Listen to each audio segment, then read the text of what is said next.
Welcome in everyone to the UCR Basketball Show presented by Fire and Vine. It is a special edition of the UCR Basketball Show. It's the final one of the year. It's a state tournament preview, both boys and girls. Of course, the girls' state tournament beginning tomorrow in Murfreesboro. The boys will begin next week. We will be there for all of the Upper Cumberland teams' action, and we're going to be busy. 6 teams on the girls' side this week. Of course, we'll have the boys coming up next week as well, and it is going to be a lot of fun. It's the best time of the year, and it just continues on because we've got great basketball here in the Upper Cumberland, Noah.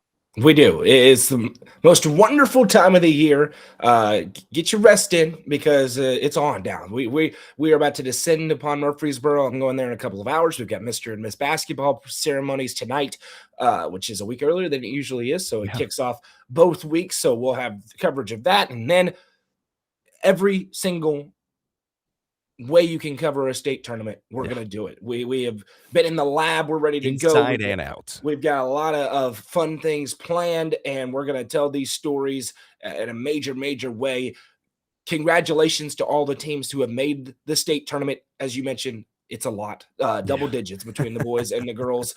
And so going to be a busy couple of weeks, but a great opportunity. And we've got teams that got real chances to win state championships in a lot of different classifications. I think that's what makes it exciting is there's a lot of teams who aren't just going to be happy to be there, that have their sights set on state titles. So we're going to be there. We'll have website coverage presented by Risha Roofing. We'll have broadcasts of a couple of schools as well.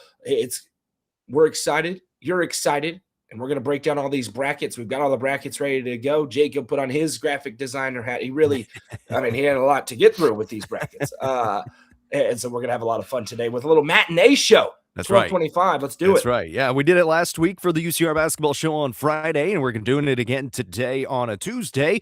We got nothing going on today in terms of basketball games. We are going to get you ready for the games coming up starting tomorrow in the state tournament, and then obviously next week for the boys' side as well. So as Noah mentioned, that's what we're going to do. We're going to have the brackets. We're going to have them on the screen, and we're just going to go through each one. We're going to preview all the games. We're going to preview the paths and see what teams we might be seeing on Saturday this week and next week. As we begin every show, though, we want to give a big shout out to all of our all-inclusive sponsors for making everything that we do here at UCR possible. That includes Watson Chevy, Mayberry's Furniture, Nelson Trophy and Screen Printing, Amonette's Eagle Auction and Realty, Swallows Insurance, Tee Up in Baxter, Sonia Brown with American Way Real Estate, Nick's Restaurant, Turf Masters Landscape Management, The Real Estate Collective, Livingston Regional Hospital, Fire and Vine, as you see their logo right there in the top middle part of your screen, The Quality Family, The Crouch Team with Highlands Elite Real Estate, and Box Drop Cookville. Thank you so much to those people and businesses for making everything that we do here at UCR possible. Once again, this is the UCR Basketball Show presented by Fire and Vine State Tournament Preview live on the UCR Facebook page and YouTube channel. Comment along with us. Let us know what games you're looking forward to. Make sure you like the streams on both YouTube and Facebook, and you can share it on Facebook as well. All right, let's get into it, and let's get into our first bracket. What we're going to do, we're going to start with 1A. We're going to go girls and boys, and then we'll go to 2A, girls and boys, 3A, and so on, just like that. So we start here on this 1A side of things. We'll have the girls bracket up on the screen. We'll get that going, and we will preview it. So you see the girls bracket there on your screen. And we're going to talk about all of these matchups and see who we might be seeing coming up on Saturday. So that is the 1A girls bracket. It begins on Thursday on this 1A side of things. So they get started a little bit later. That first game between Wayne County and Gordonsville. Wayne County has been a mainstay here in this 1A state tournament for the last few years. Obviously, they had an absolute battle with Pickett County in the semifinals a few years ago when Pickett County won their state championship on the girls' side. And now Gordonsville, who has had a great run here in this postseason, is going to have a great test in the quarterfinals coming up on Thursday. Yeah, so I think, as we get into these brackets, something that we're going to say routinely, the path. Now, a caveat when it comes to good path, bad path. Remember, everybody who saw Van Buren County against them last year thought they had a good path, and they didn't, because Van Buren County was actually the best team on that side of the bracket and made it all the way to Saturday. So that you have to, and we're going to do it. We're going to talk about who has a good path, a more advantageous path. That does not mean anything is for sure. Not all the bad teams are at home. Let's just be clear about that, with a couple of exceptions. Nobody's in this bracket. None of our teams. But 4 classifications does water some stuff down. But the path. And so you look at this bracket and you see, of course, the 2 Upper Cumberland schools with Gordonsville, Van Buren County. I absolutely path-wise would rather be the Gordonsville Tigerettes. When you talk about a rematch of the state championship game on the bottom side between Greenfield and Van Buren County. That being said, Wayne County is going to be a big test for Gordonsville. The good news is Gordonsville is doing something, and really most of our teams are right now, Jacob. They're playing their best ball right now. And that is a key piece. And this is a well-balanced Gordonsville team that is winning in multiple different ways, but they're becoming comfortable in these close games against really good teams. We saw that in the region tournament. They handled their business against Copper Basin in that sub-state round, defend their home floor. Coach Brock's did an unbelievable job with this team. But, Mackenzie Heron, Lily Brock, Dariana Bell, this team has got real weapons. They can shoot the three. That's something that is also really interesting for this Gordonsville team. How quickly can they settle in to the Murphy Center? I do think it's a little bit overstated, the open air gym, it's tough to shoot. Listen, we've seen some big time shooting performances in the Murphy Center. The rim is the same size. The arc is the same length away. Now remember, you got to shoot it from the high school line, not the college line. That maybe is the most important part of it. You'll see a bunch of kids taking shots from way further away than they usually would. But can Gordonsville settle into the pageantry that Wayne County is going to be a little bit more accustomed to? If they can, I really like Gordonsville's chances, and not just winning this game. If they win this game, I think the tougher matchup is the quarterfinal game. Then in the semifinal, I think Gordonsville will be a pretty good favorite. And then in a championship game, all bets are off if you make it to Saturday. But I would rather, I like the path for Gordonsville, despite a very good Wayne County team off the rip that they'll have to contend with. Yeah, and looking at this Wayne County squad, they have had a great season, obviously 29-5 on the year. You see it there on your screen, and they have not lost in a very long time. You got to go back to February 2nd, and it was a team out of Alabama that they lost 50-37. And then even before that, it's January 6th against Richland, where you see there is on the bottom half of the bracket playing Cleveland coming up in the quarterfinals. It's a very good Richland team. And you mentioned it's the path that you want. You want to be on this top half of the bracket, it appears, because this is a very good 1A bracket this year. Richland down there, Coalfield's very good, and obviously we know how good Van Buren County is as well, making the state championship a year ago, and Greenfield is really good. Those four teams on the bottom are excuse me, a really, really good basketball team. So it may be a little bit easier. Nothing's easy. You're in the state tournament. They're all great teams, but a little bit easier on this top half of the bracket. But this is going to be a great test here against this Wayne County squad who got a win against Cornersville in their sectional round. It was a close game, 37-30. They were battle tested in the region title game against McEwen. They won that by 10, 50-40. So they have had some closer ones here down the stretch and some battles with that Richland team in the regular season as well, lost a couple of times to them. So they have been tested with some good teams, a win against Baylor. They've got a win against Summertown, against Gibson County as well. So this is a good Wayne County squad. They are a good Wayne County squad. And yeah, you mentioned the bottom half of the bracket. I think that's for the top 5 teams in the state, with Gordonsville being the fifth in that mix with Richland, Coalfield, Van Buren, and Greenfield. But for Gordonsville, this is a play your game. The thing I do like about it being first trip to the state tournament, a 4:00 game. I really hate the 9:30 game. If you're in that 9:30 a.m. game, that's just very tough. 4:00, you're much closer to your standard game time. You're able to kind of go through a normal routine in your day. And so I like that if it's going to be your first time in this state tournament, having it be with this group, having it be in the late afternoon. I think the 5:30 game is the one I'd want to have. But just from a timing perspective, but I think Gordonsville's in a pretty good spot. But Wayne County, big test. And the other thing with this 1A bracket, it's tough to really gauge. I think this is the bracket where you see the most surprises in, year out, because since we've gone to 4 classes, I think 1A is the most have and have not classification, where you have some really, really talented teams, but then you have some teams that really struggle. And so we get some of these teams out of far East Tennessee in particular that have great records, and you go, whoa, and then you'll get somebody else, that has 6 or 7 or 8 or 9 losses, and then they may be the best team in the bracket. So it's tough for us to gauge. Obviously we know generally about Wayne County, but we're not covering Wayne County on a daily basis, or those teams Wayne County. No Blair Bogus this year, so that'll help. She was a stud. So the 1A bracket, I think year in and year out, has the most surprises. Van Buren County was that team last year, and we should talk about this Van Buren County team.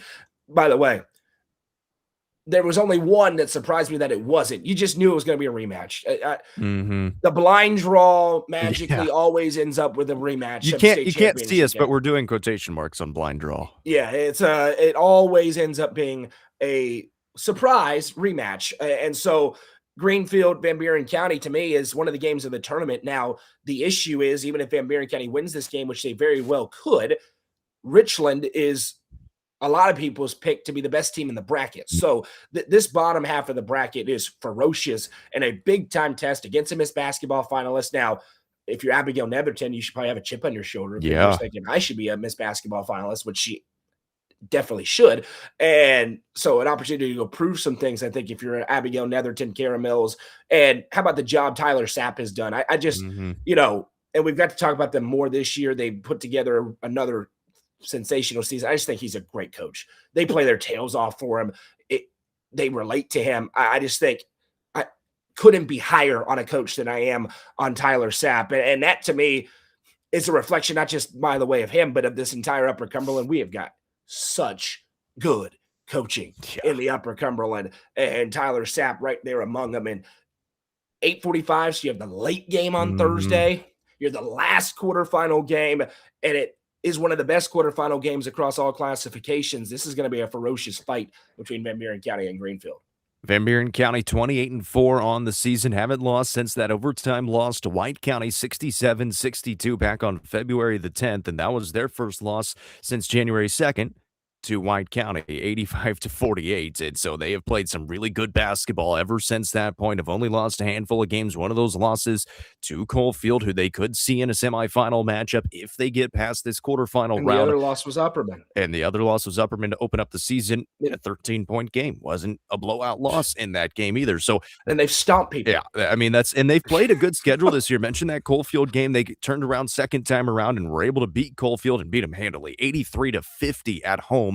Beat Meigs County right after that. They took care of Sale Creek a couple of times in district play. Beat Meigs County again. And then obviously got a win against Copper Basin and Jackson County in these last couple of ball games. So they have been proving themselves time in and time out. Got another home sub-state game, and now taking on a Greenfield team that is 29-2 on the season, and their two losses were early on in the year as well. Lost to Gibson County on the road 64-52, and then lost to Huntington in Huntington's Christmas tournament 58-49. And we were just talking about Huntington. Of course, we'll talk about them in the 2A bracket, but the turnaround that they have had since we saw them in the first week of the season has been pretty phenomenal. But this Greenfield team, obviously, these two played in a state championship a year ago. Greenfield beat them by 3, 49-46. And so that is definitely going to be in the back of the minds of this Van Buren County squad and saying, we got so close last year. Let's get them this year and make another trip back. Yeah, and this is the moment you've been waiting for if you're Van Buren County, and you think about their kind of career of Coach Sapp there. They have made it, and I don't think they had ever been looked at statewide as a big threat to win it. This year, yeah, absolutely, they have a big-time opportunity to go and win this state tournament. They enter as one of the favorites. They have one of the best players in the bracket, if not the best player in the bracket, in the form of Abigail Netherton. They have probably the best big, certainly the best pure center in the bracket with Kara Mills. They've got a great supporting cast around, and they're well coached, and they've been here. And this is going to be a common theme throughout this show. I see the value is gigantic in getting back. If you can get back to the state tournament, your opportunity to win it, I think, grows exponentially because you're used to the pageantry. You're used to having to get in and off this huge arena floor with not a ton of time in between games. Remember the girls' games, usually the girls get to go at your own pace, right? They're the first game of the day, so they're not in that 15-minute window. Now all of a sudden you are. I just think Van Buren's odds of winning grow exponentially by getting back to the state tournament. The unfortunate part is they get back and then have maybe the toughest quarterfinal game, but it's a tough quarterfinal game for Greenfield as well because Van Buren County is waiting on the other side. They're going to have the Eaglets are a state championship caliber team. It's going to be a state championship caliber game in the opening round on Thursday night. So Wayne County and Gordonsville coming up Thursday at 4 o'clock in the afternoon. That'll be website coverage presented by Risher Roofing. We'll have all the action there on our website and our social media channels. And then Van Buren County and Greenfield, the nightcap on Thursday at 8:45, also presented by Risher Roofing. All right, let's talk about the boys bracket. And this one is going to be so much fun. Look at the top of that bracket. Eagleville and, well, maybe let me actually get the bracket on there. There it is. Eagleville and Pickett County, the first game in this boys side of the bracket. We knew they were going to play each other. I think it's just we kind of talked about it. The blind draw, as they like to call it. Yeah, sure. And Eagleville and Pickett County are going to play each other again for the third time this season. Have already had some absolute wars. Eagleville winning a couple of times. The second time goes to 4 overtimes, and Eagleville's able to get the job done. They're still undefeated on the season, 31-0, and now put that record up against these Pickett County Bobcats for the third time this year in the quarterfinals. Yeah, remember last week on the show, we said maybe the most important thing in the 1A bracket is how it would shape up with Pickett County and Jackson County when it comes to Eagleville. Those three teams have been the top 3 teams in the state this entire season. I think those 3 teams have proven they are the 3 favorites. That doesn't mean one of these other teams can't win this bracket. They could, but those 3 have earned the right to be called the favorite, I think, Jacob, and you get it in the first round. So Pickett County now, you're going to play them at some point. You might as well get it out of the way and see if you could start. And listen, I think there's some big value in this from a Pickett County perspective of, and we're going to talk about this in the 4A bracket on the girls' side. When do you face the quote unquote top dog? Is it after 3 wars or is it at the start of one when you are fully fresh with 10 days away from the floor because it's not till Thursday of next week? There is value here, I think, for Pickett County getting to play Eagleville here. The best high school game I called this entire season was Pickett County at Eagleville, a 4 overtime classic. High-level basketball when those two get together. And with different officials, Pickett County likely wins that basketball game. Pickett County knows they can hang with, compete with, and they know they can beat Eagleville. Now, Eagleville is unbeaten, and they have absolutely earned a 31-0 record. They have a great basketball team. They're well coached. They can shoot the ball, and they play with a lot of swagger. But this is a Pickett County team hungry to prove some things. And remember, I told you last week, we talk about Jackson County. We're going to get to the Blue Devils and their experience. Pickett County did have more turnover off of last year's team, but they were in this tournament last year. Yeah. And so they have. Yeah, Cole J and Nathaniel Cobb were still on that team. Exactly right. And so they played in a state tournament. So the pageantry and all that stuff that we talk so much about is not going to catch them by surprise. And so this is going to be it's very similar to that Van Buren Greenfield game on the girls' side, a state championship caliber game in the opening round. The 2 keys for maybe more than that, but really important for Pickett County, staying out of foul trouble. It hurt them greatly in the game in Eagleville. And then if they get a lead, how will they play it? Because they had a double-digit lead in both meetings and surrendered it, and that has been the one kind of creep-up problem for the Bobcats this season. What has been a great season and a season that could be capped with a championship, they have squandered some leads at times, and some of that may just be the youth. But if they could find a way to protect a lead, they're going to have a chance to get to Friday and then put themselves up nicely and try to win a state championship. Yeah, and this Pickett County team obviously faltered a little bit here in these last few ball games. Obviously, have lost to Jackson County in the district championship and region championship. We know how good Jackson County is, so that's not a bad mark on their record. It was a 3-point loss in the district title game, and then the region title game, fouling late, trying to get back into it, lose 78-62. Bounced back very well last night against South Pittsburgh, winning 59-38 on the road. After going down 10-0, South Pittsburgh had some great energy in that gym. Student section was making a lot of noise, and then the Bobcats remembered that they were pretty good at basketball and got back into it and were able to win that game pretty handily in the second half. Yeah, I wanted to talk about that because you got to commend them. They lose the tough games with Jackson County. You then go down on the road. It's a raucous gym, and they did not blink at all. And that is the hallmark of a disciplined basketball team and a mature basketball team. And kind of the inverse of some of those games we talked about where they had the big lead and gave it up.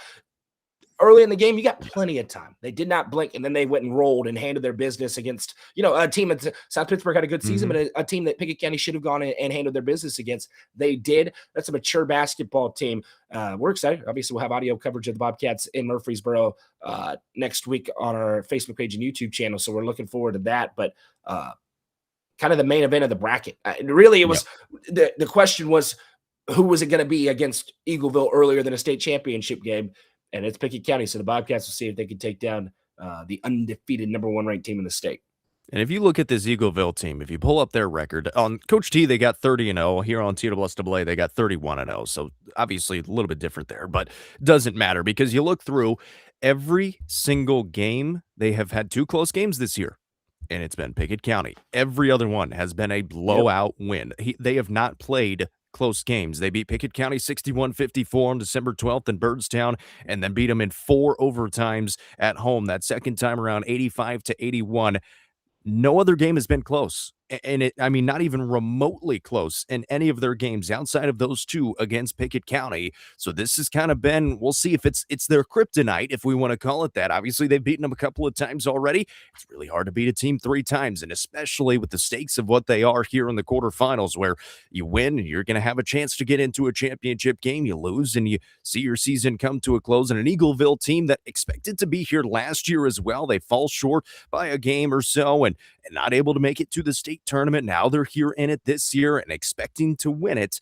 This Pickett County team going to be playing with house money coming up on next Thursday. And again, you see there, that's that first game of the 1A bracket. They'll play at 4 o'clock. So like you mentioned with the times, not a bad time playing at 4 o'clock. You don't have to play in that early matchup at 9:30 or like Jackson County. They get to play in that late one at 8:45. And so 4 o'clock, a good time for these Bobcats. And you said it too, a long layoff. I wonder how both of these teams kind of handled that here, where the girls' side, you're pretty much still on schedule, especially if you play on Wednesday. You just played on Saturday, so you get a nice little break. You get a look at the team you're playing, and then you're back out and playing. Where these guys, you still have to stay in game shape for about a week and a half.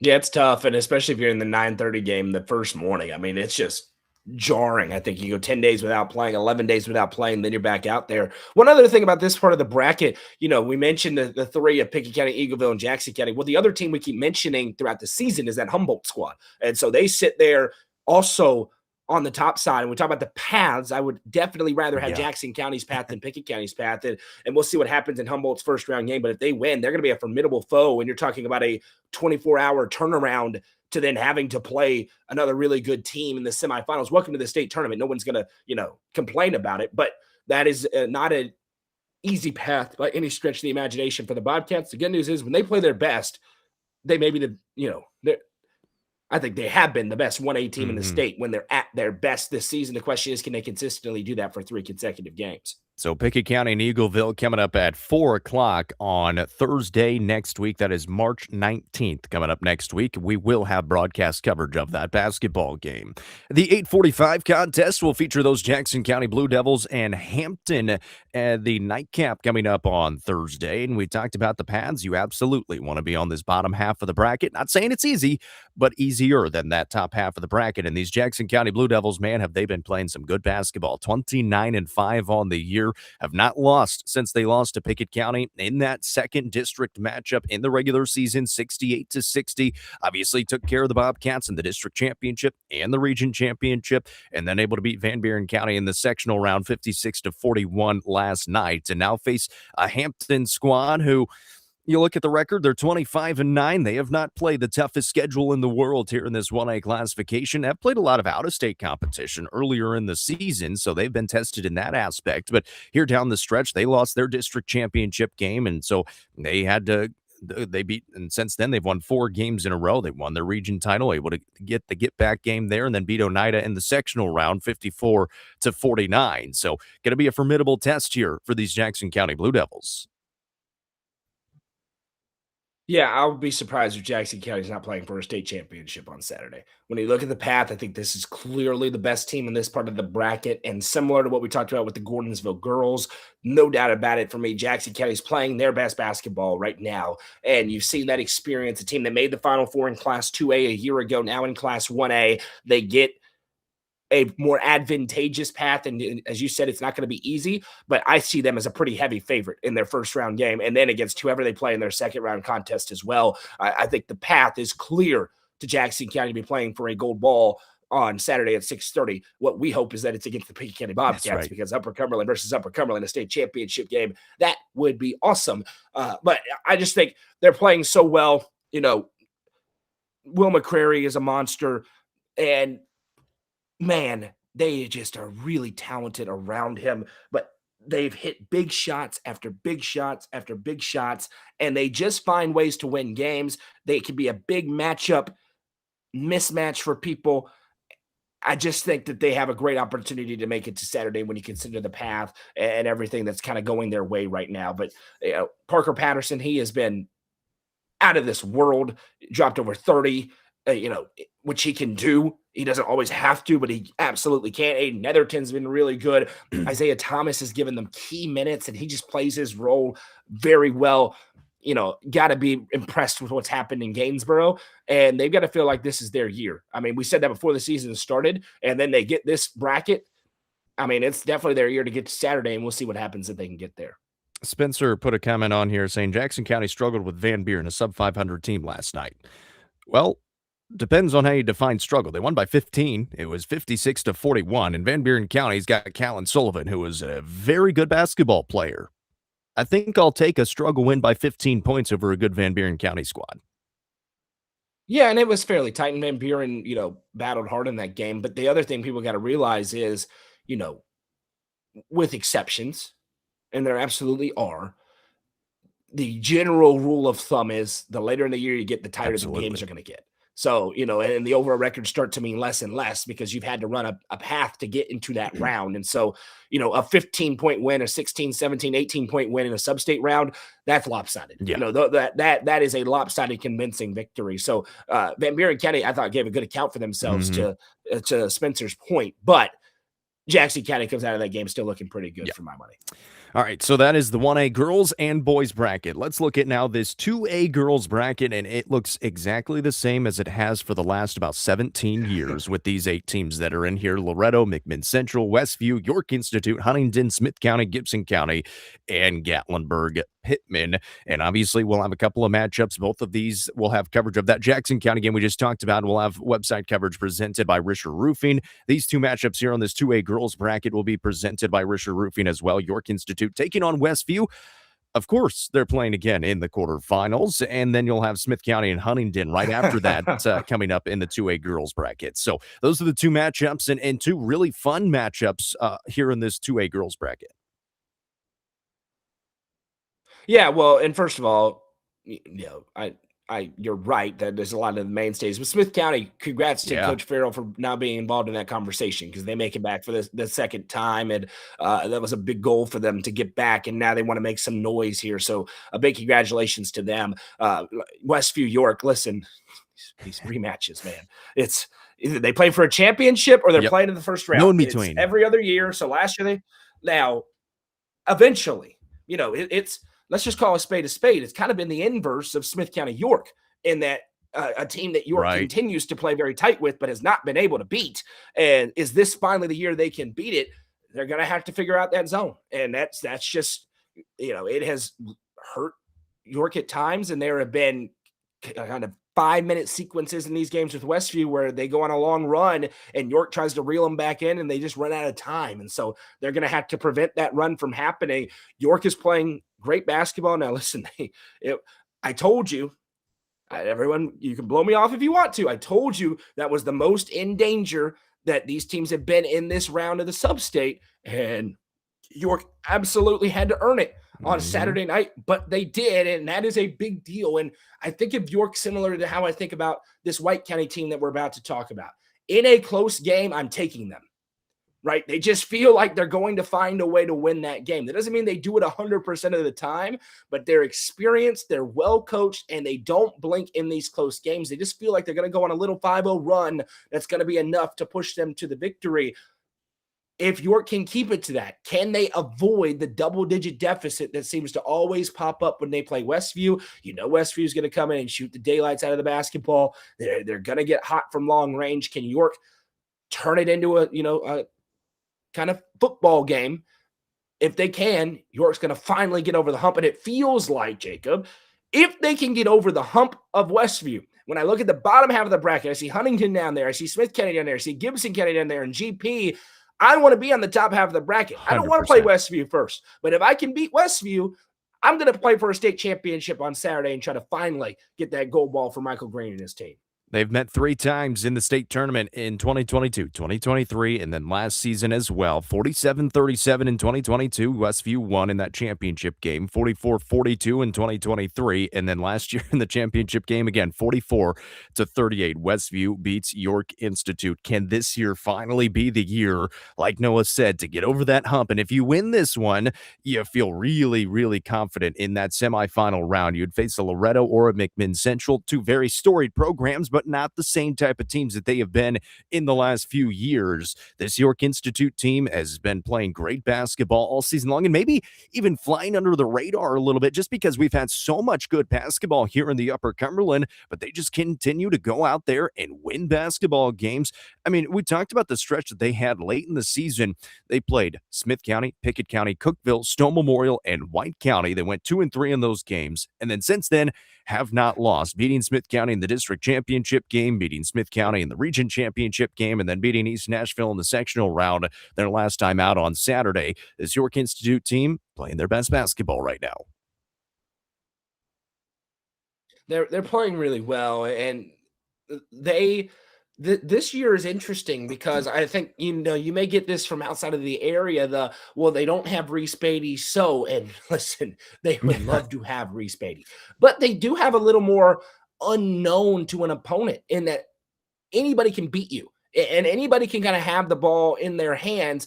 Emma Pyle is going to have to shoot the ball well in this gym. That's going to be a big key. Callie Franklin's going to have to continue to do what she does. And then you need your stars to be stars with Emma Cooper and Rayleigh Warner. If they can all fill into those roles. And it just feels like Westview has kind of been the monkey on the back. Now, the good news for York is these games have been competitive. You just outlined. It's not like they've just gotten blown out by Westview and it's, when they play Westview, they're guaranteed to lose. They just haven't quite been able to get over the hump. But if they do, it feels like that's the edge of the mountain where they're pushing the boulder up. And once they get over it, there it goes. And it could be gold ball time for Jamestown. Now, that's putting the cart before the horse in a major way. But, in some ways, if you're going to have to play them, let's just get it out of the way now and see if you can finally beat it. Well, Westview's, by the way, is on just a historic run. It's incredible the amount of times in a row that they have made the state tournament. But for York, somebody's going to have to beat them. And the Dragonettes, I think, want it to be them. They're going to have an opportunity to do that on Wednesday. The first game we'll have coverage of from the Glass House. Yeah, you mentioned Westview. You got to go back to 2012, the last time that they missed a state tournament. I mean, just ridiculous. And they have won 4 state titles, 3 of them since 2022. Didn't win there in 2024, but 2022, 23, and 25 all winning state titles. And then mentioned it, haven't missed a state tournament since 2012. And even before that, they made it in 2010 and 2009, 2005. I mean, you just keep going. This is now their 21st state tournament appearance for Westview and going to be looking for their 5th state title. So they have been absolutely dominant, especially here in this 2A bracket. It'll be York Institute and Westview coming up Wednesday, and that'll be tomorrow at 11 in the morning. And we will have not broadcast coverage, but we'll have website coverage of it presented by Risher Roofing. After that one, following that one, the Smith County Owls will get going in the quarterfinal round. They'll take on Huntington, a team that they played earlier this season and beat them 61-56. Noah was there for that game. That was in that Smith County play day where we got to see a lot of basketball that day early on this season. Smith County won that game. This is a very different Huntington team from that time because they started the season at that Smith County play day losing in that one 61-56, or losing to Pickett County, I beg your pardon, 83-53, and then lost to Smith County 61-56. They have only lost one other game since then to Gibson County, who was in this bracket, 54-49, and nobody else has been able to beat them. Yeah, it's a totally different ball game. And I got good news for Coach Farrell, and that is I know he's afraid of Goose's camera because when Goose shows up, they've lost, he says. But I will be taking pictures. Goose will be doing video. Kind of even I'll it be out. taking pictures, and we actually balance each other out Yeah, so you don't have to fear that. You just get to go out and play. So it just we've reversed the curse. But um, this is a very interesting game because it's easy to look back and go, same result happens. But we've already seen rematches. Anything could happen. Huntington led late in Yeah, that game. Smith County had to make some big especially plays. They from the didn't play very great in first that game. weekend of the year. Exactly. Smith County didn't play great in that game Yeah. either, but found a way to win it. And so I just think, this bottom half of the bracket is not for the faint of heart by No. any stretch of the imagination. I mean, this is four really talented Well, basketball teams. that Gibson County Gatlinburg Pittman game may be a state championship caliber ball game. Yeah, it's going to be a really good game as well. And so, but for Smith County, another team, I think is playing their best basketball. I know they Mhm. weren't able to get over the York Institute hump, but they are playing really well against everybody not named York, and they're playing well against York. That's just a really tough team to beat. Yeah. And so, another one where we would love an opportunity to have an Upper Cumberland State Championship game. Both of them are going to have to win a couple of really tough games. Smith County's going to have to win two brutally tough games. The good news is, you can beat Huntington. Huntington thinks they can beat Smith County. Smith County absolutely knows Yep. they can beat Huntington. And so that is a good position to be in. They're just going to have to go out and execute their game, settle into the glass house again after a year away and be fine. And I do think they'll have a good chance to win this game. And then on the other side, if you find a way to win it, you'll have a Gibson County or a GP that's coming off what will be a tough fight in Mhm. their opening round matchup. Now a day in between. So I think that's a good thing for all of these 2A teams. They get a day off Yep. and you don't have to play that 3 games back to back to back. But Smith County, they are not going to be surprised by the personnel Huntington has, but you got to understand Huntington is playing really well. They've won 28 Yeah. out of 29 games for a reason, and their loss was not a bad loss by any stretch of the imagination. So, going to have to play your best, but if Smith County does play their best, they can win this basketball game. Now, Smith County has played a better schedule. Granted, they don't necessarily have the wins to go with it, but they have absolutely played a better schedule and have been battle tested. I mean, you look at the record 22-12, but here in the new year, listen to these teams that they have lost to. On the road at Blackman, they're in the 4A state tournament. On the road at York Institute, here in this 2A state tournament. On the road at Stone Memorial, the number one team in 3A for a while, and then fell to White County, who Smith County played the game after and lost that game as well, who was in the 3A state tournament. And then York Institute, York Institute, York Institute. So the losses they have are to state tournament basketball teams, and then Stone Memorial, who was a state tournament caliber basketball team, but fell in the region semifinals to a very good White County team who was in the state tournament in that 3A classification. So they have been battle tested. They got a huge win at Pearl Cone in their sectional round, 56-48, in a tough place to play on Saturday. So they're coming in and feeling good about themselves and going to take a shot at a very good Huntington team coming up tomorrow at 12:45. And again, this one will be on the website presented by Risher Roofing. And as Noah mentioned, Goose will be having video. Noah will be having pictures. I'll be there for the live updates. And of course, we'll have interviews with Coach Farrell and players afterwards coming to the website. So those are the 2A girls games that we got coming up tomorrow. We'll look at the boys bracket as well. We'll throw that up there on the screen. So there is the 2A boys bracket that you're looking at right now. And the Smith County Owls. What was it? First time since 1991 There we go. back in the state tournament? Yes, indeed. And this is a big time job. Coach Bustle has done an unbelievable job. These players have done a great job. Awesome for Smith County. And congratulations to the Owls for making it. And Jacob Benson, I love this bracket if I'm an Owl fan. Love it because I do not want any part of Chattanooga Prep who is sitting on the other side. I don't care about the overall record. It means nothing to me. Who knows who just transferred into Chattanooga Prep? It is what it is when it comes to that school. I make no ifs, ands, or buts about it. Congratulations to the kids, but the adults don't do the right thing there. So I'll call that out forever. But Smith County's on the other side of it. Nothing easy in a state tournament by any stretch of the imagination, but as good of a draw, I think, as you could hope for if you were Coach Bustle when this bracket came out. Absolutely. Taking on a Lewis County team here in the quarterfinal round that is 20-9 on the year, and they've had a couple of losses in their postseason. They lost to Hickman County in the district championship by 3. They lost to Loretto in the region title by 10, and then had to go on the road and beat Milan 59-39. And so this is going to be a winnable ball game here for these Smith County Owls, who probably got their toughest win in a while against White House Heritage. That was a really good White House Heritage squad. Obviously, they beat Cannon County on their way in the district title and region title game, but this White House Heritage team may be the best team that they have played since playing that obviously Cannon County team, maybe Blackman earlier, way earlier here in January. And so now taking on a Lewis County squad that is 20-9 on the year, haven't played the hardest schedule in the world. And it looks like it could be a winnable ball game here for the Smith County Owls. Yeah, and let's just call a spade here. We say this, and I agree with everything you said. Now, Smith County does not have the pedigree in this tournament, Right. and so if you're Lewis County or Gatlinburg, Pittman, or Westview, you're saying the same thing we are. But we're closer to Smith County, so we understand what's happened with Smith County. So we got to keep that all in perspective. But Smith County's ability to have real size. By the way, for Lewis County, this is only their second ever appearance Yes. at state. First one was 1959.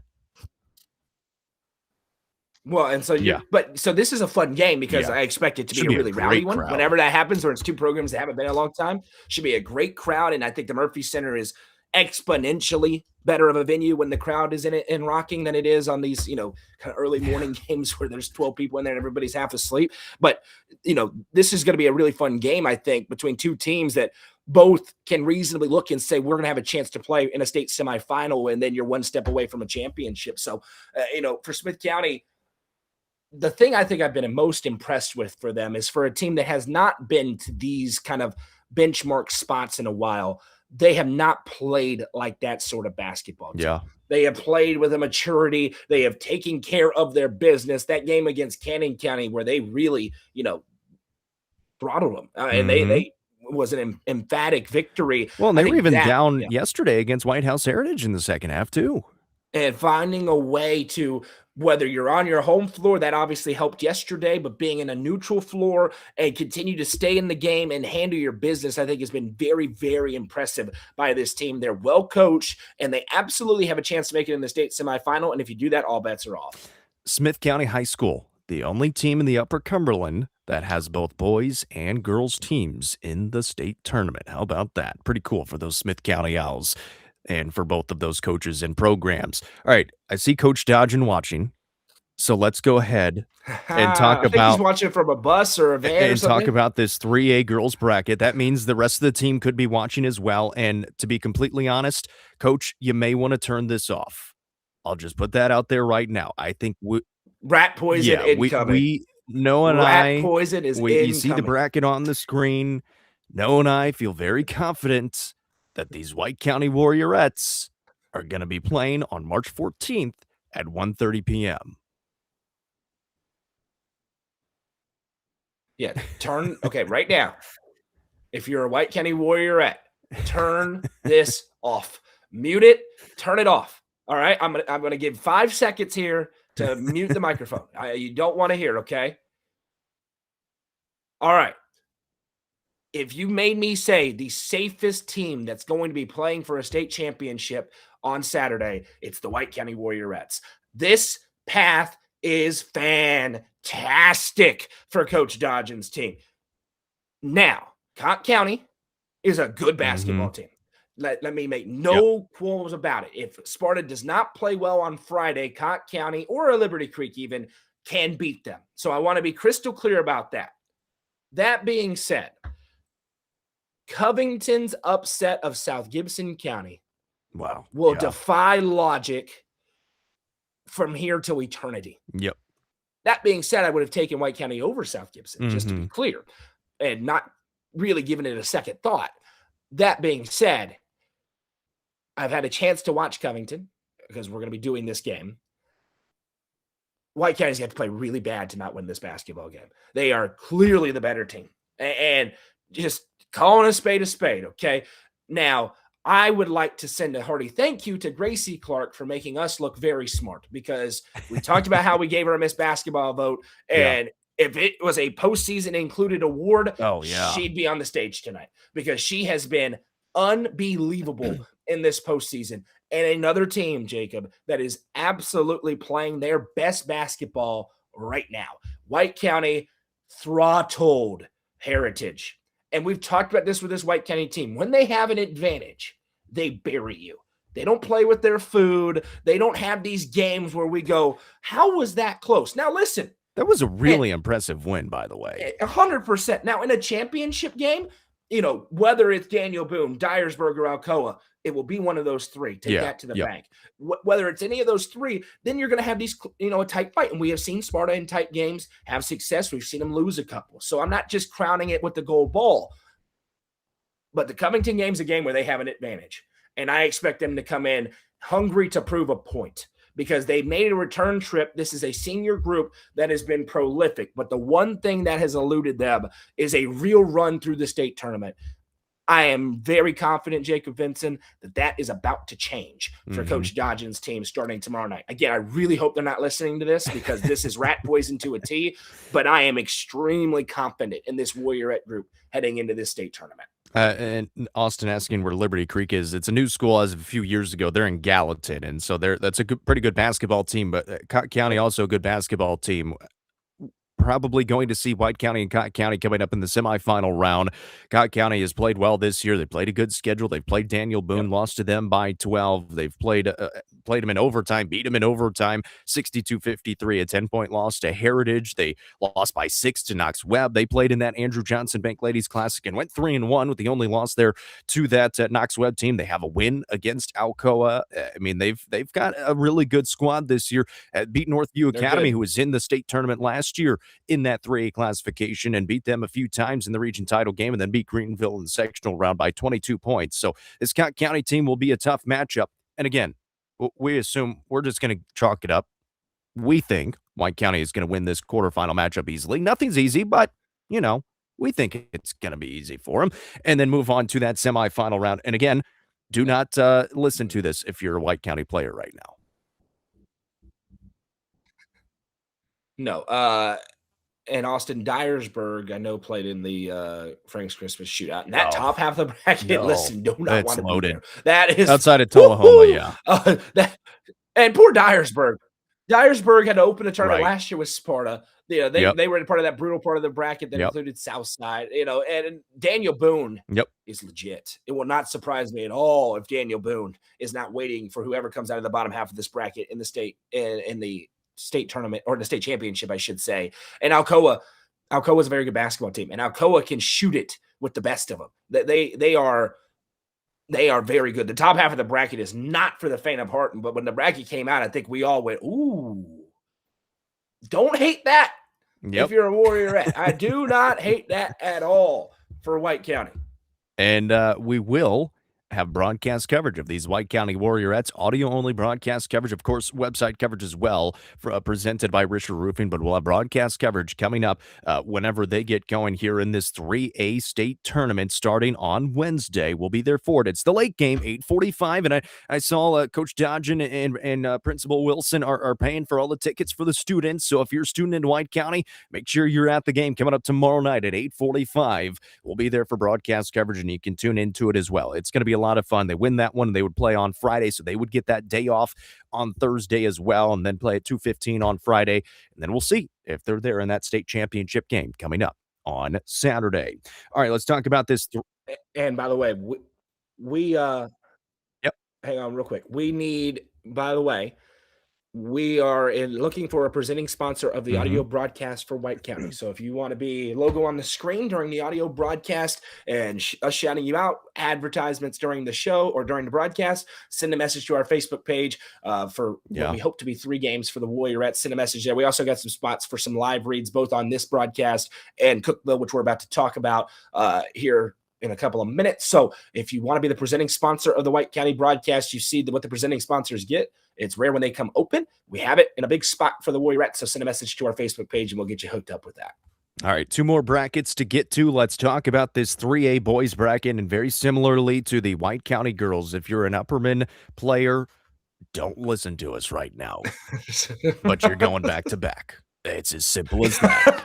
It's you look at this bracket, and it came out last night. We're on our way home, and that was the first thing that Noah sent in our group chat. Well, boys, the Bees are going to win another state title. Yeah, Rat Poison Central again, as you said, turned us off. Yeah, I would have bet a lot of money that Upperman Tullahoma was going to be the opening round matchup. This might be the first ever rematch that they didn't do. And the teams that I would say, okay, who posed the biggest threat to the Bees? it would have been in no particular order: Tullahoma, Alcoa, Fayette Ware. All three of those teams Yep. on the other side of the bracket from the Bees. They are going to, and listen, Fulton's a talented basketball team. Upperman has an opportunity, a little bit of a revenge. You remember 2 years ago, Final Four, Fulton beat Upperman. Fulton was the defending champion in that game.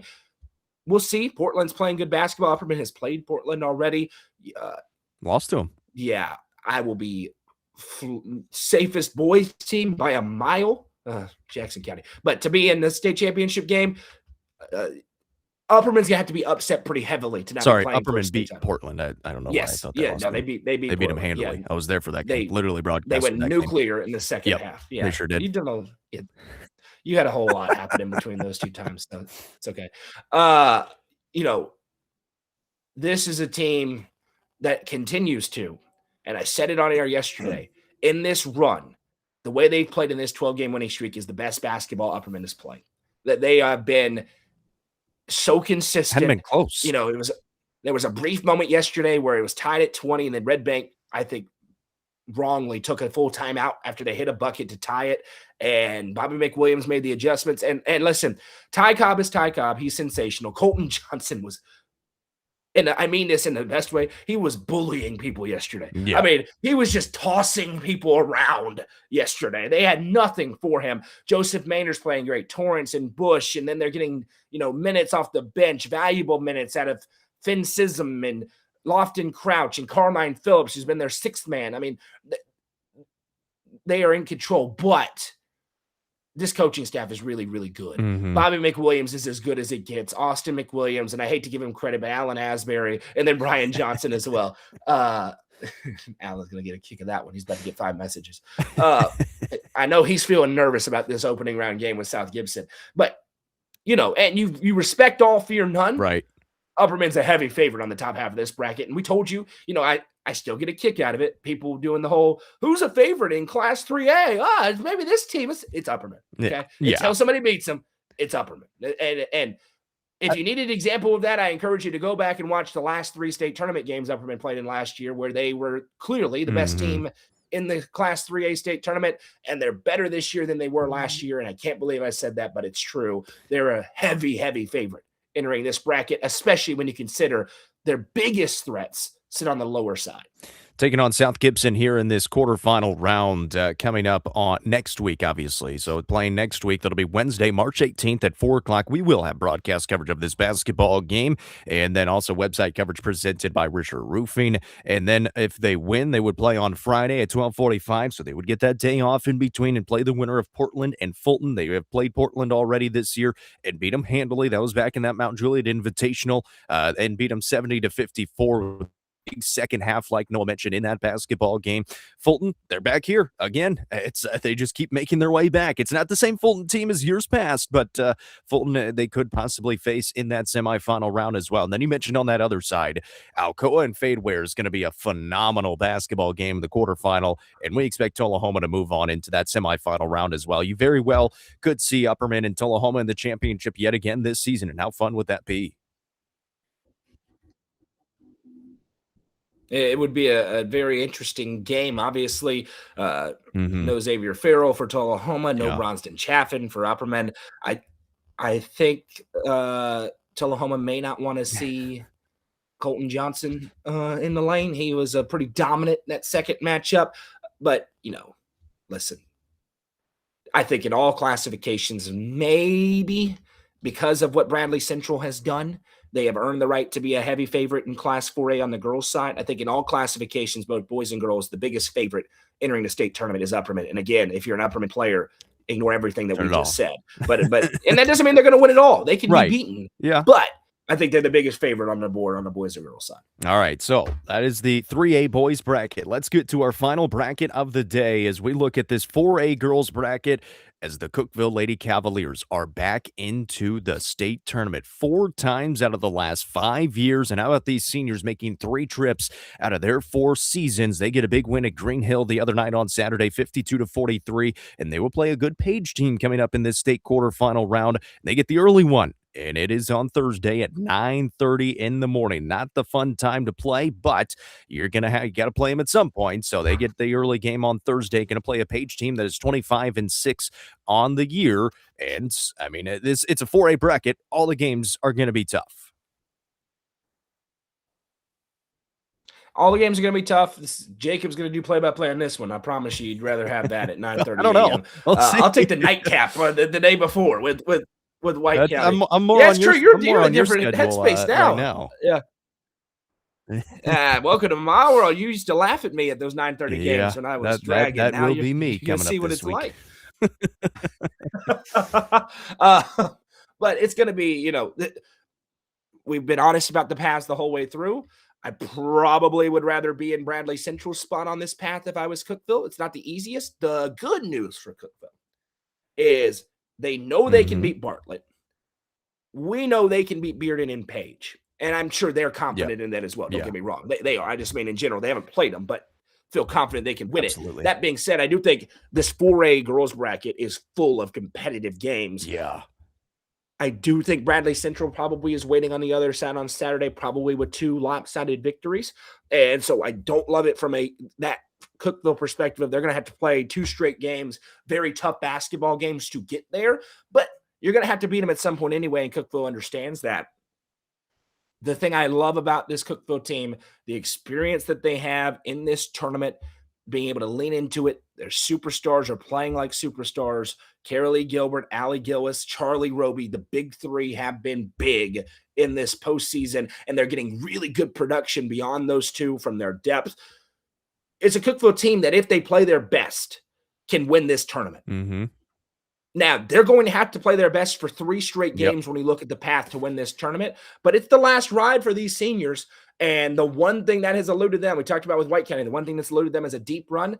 The only thing that's eluded this senior group is that state championship. Can they finally get over the hump and get into that game and then give a crack at likely Bradley Central? Although you would, I think, love it if Blackman could pick them off and that state semifinal. And that'll be a very interesting game to watch because Jennifer Grandstaff is a fantastic coach, and she's going to have Blackman coached up if it is Blackman in that game against Bradley Central.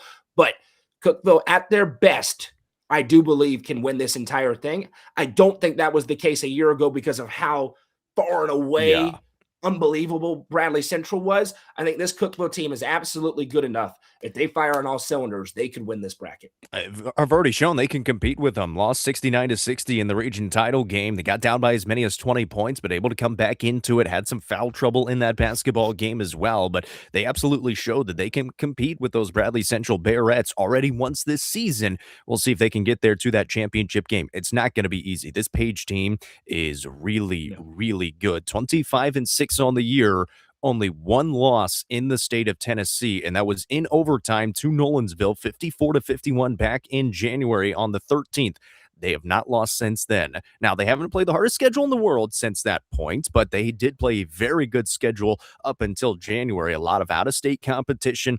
They played Montverde Academy. They did lose that game by 26 points. They played some really good teams out of state. They have a win against Knox Catholic. Cookeville has a win against Knox Catholic. They have a win against Mount Juliet. Cookeville has a win against Mount Juliet. They have a win against Coffee County. They beat them handily, 72-53. Cookeville has a loss against Coffee County and then beat them, obviously, a few times after that in the postseason and once in the regular season as well. So they have some like opponents already this season. This is going to be a very tough matchup against a good Page team here in this quarterfinal round. And then even if you win it here in the quarterfinals, you're going to have to face a Bartlett team that you played once already, but it was very early on this season, or Bearden, who's got a Miss Basketball finalist, and obviously those awards coming out tonight. We'll see if she is the winner. Kamora Fields is going to be the winner in this 4A classification, but Bearden is a very, very good basketball team that you might see in the semifinals. So like you said, if you're going to get to the state championship, you got to win 2 really good games, and you got to play 2 really good teams. Yeah, you do. But in Class 4A, yeah, absolutely. I think that's what you want, right? Like that's what you want. That's why I said it's a 4A bracket. They're all great teams. One thing you got to tip your cap to Jamie Gillis because she said you want some, come get some. I mean, she scheduled Bartlett, she scheduled these tough teams in the regular season, and we'll see if that can pay off for him here. And again, the importance of getting back. They make the Final Four a year ago, and now they're back with an opportunity to go win the whole thing. What did we say last year at the end of the broadcast? I'm sure I haven't gone back and listened to it, but I'm sure we said they bring everybody back. Yep. They bring a lot back. They're bringing back Carolee. They're bringing back Allie. They're bringing back Tania Dirksen. They're bringing back Charlie Roby. Next year could be the year. Well, next year is here now. We'll see if it's their year. So that is the 4A girls bracket. We'll have broadcast coverage of Cookeville and Page coming up Thursday at 9:30 in the morning, and that is going to be presented by Rico. Coming up Thursday morning, we'll have website coverage presented by Richard Roofing. We'll bring us back on the screen here as well as welcome. We're back here on the UCR Basketball Show presented by Fire and Vine. Thank you so much for tuning in today. That is the basketball state tournament preview. Tonight, Mr. and Miss Basketball finalists are going to be on the stage. The award winners will be announced, and we've got a lot going out there. Sydney Wilhite and Zoe Nicholas on the girls' side for 1A and 3A, and then on the boys' side, Will McCrary and Ty Cobb. So 4 finalists from the Upper Cumberland are going to be on the stage tonight. We'll see who the winners are. Obviously, Ty Cobb, a winner a year ago. We expect Zoe Nicholas to possibly bring one in. Sydney Wilhite had a great year. Will McCrary had a great year. We could have multiple Mr. and Miss Basketball winners coming up tonight. That'll be at 5:30, and we'll have coverage coming from that. Is that at the Murphy Center as well tonight, Noah? It is not. It's at a Oh, okay. theater at MTSU. And by the way, I also wanted to give a big thank you. The last 28 days have Oh shattered my every goodness, record yeah. I think we could have. These student athletes are putting on a show, and people are watching. How about across our social media pages in the last month? 5 Woo. million views. Yeah, thank you. Thank you so much. 5 million views. Thank you to the athletes, and thank you to the sponsors and everybody who's tuning in. And that number will go up. It'll probably be in the last 28 days, 6 or 7. I didn't mean to do the thing. Million by the end of the next 2 weeks. Because when I say we are descending upon Murfreesboro, we are covering this thing from every possible angle. If you want to know what's going on in the Murphy Center, make sure you're following our Facebook page, subscribe to our YouTube channel. We're going to be uploading things like the press conferences. We're going to have cinematic highlights. We're going to have website coverage when it comes to stories, live updates on our social media channels. We're going to have photo galleries and the broadcast, any way you can think to cover interviews, everything else. We're going to have it in the next 2 weeks from the Murphy Center. We appreciate that. And by the way, if you want to be a part of that, you hear all those all-inclusive sponsors, okay? That gets an ad on everything that we do. You've seen it already today. I'm going to sell 2 more of those because it's getting full. So I'm going to sell 2 more of those. It's the number one thing you can get right now that's available that we have advertising-wise. If you want that to be your business, it takes an investment. It's probably not quite a bit large of an investment as you think because we want it to be affordable for people, but it does take an investment. You want to be on it? Now is a really good time to do it because the next 2 weeks we go crazy. Send a message to our Facebook page if you want that, or to be the presenting sponsor of the White County Basketball broadcast, and we'll make it happen for you. Okay, so here's what's coming up. Tomorrow, we've got 3 games at the Murphy Center, 2 of them website coverage presented by Richard Roofing, Westview, and York at 11, followed by Huntington and Smith County. Then we get a nice little break before Sparta and Covington. We will have broadcast coverage of that Sparta game coming up at 8:45 tomorrow night, and obviously website coverage as well. Thursday, we're going to be there all day again. Page and Cookeville at 9:30, broadcast and website coverage at 9:30 in the morning on Thursday for Page and Cookeville, and then Wayne County and Gordonsville at 4, Van Buren County and Greenfield at 8:45. Those 2 games website coverage presented by Risher Roofing. So that is Wednesday and Thursday, semifinals on Friday, championships on Saturday on the girls' side, and then obviously the boys' state tournament will begin next week on Wednesday in Murfreesboro.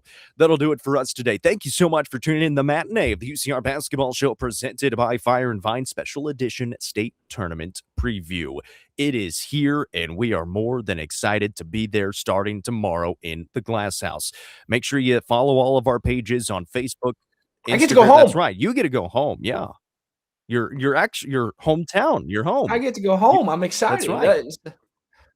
My home. I get to see my family. I get to see my nephews and everything. It's crazy. That's going to do it for us today. Let's Thank go. you so much for tuning in. That's Noah McKay.